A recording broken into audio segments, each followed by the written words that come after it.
السلام علیکم ورحمۃ اللہ وبرکاتہ۔ دوستو، آپ کی خدمت میں حضور پاک صلی اللہ علیہ وسلم کی ایک چھوٹی سی حدیث پیش کرنے جا رہا ہوں۔ اسے آپ بھی سنیں اور اپنے دوستوں کو بھی شیئر کریں۔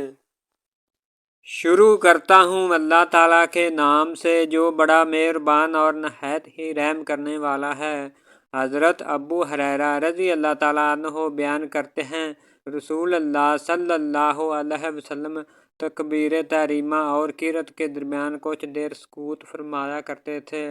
میں نے عرض کیا، اللہ کے رسول، میرے والدین آپ صلی اللہ علیہ وسلم پر قربان ہوں، آپ تکبیر تحریمہ اور قرأت کے درمیان جو سکوت فرماتے ہیں اس میں کیا پڑھتے ہیں؟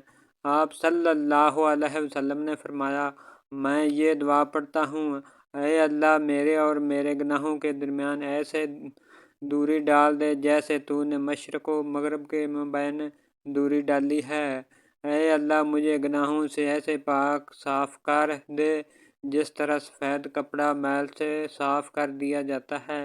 اے اللہ میرے گناہوں کو پانی، برف اور اولوں سے دھو دے۔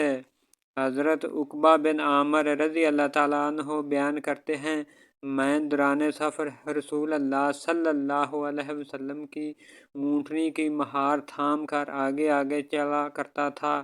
آپ صلی اللہ علیہ وسلم نے فرمایا، عقبہ، کیا میں تمہیں پڑھی جانے والی دو بہترین صورتیں کے نام نہ سکھاؤں؟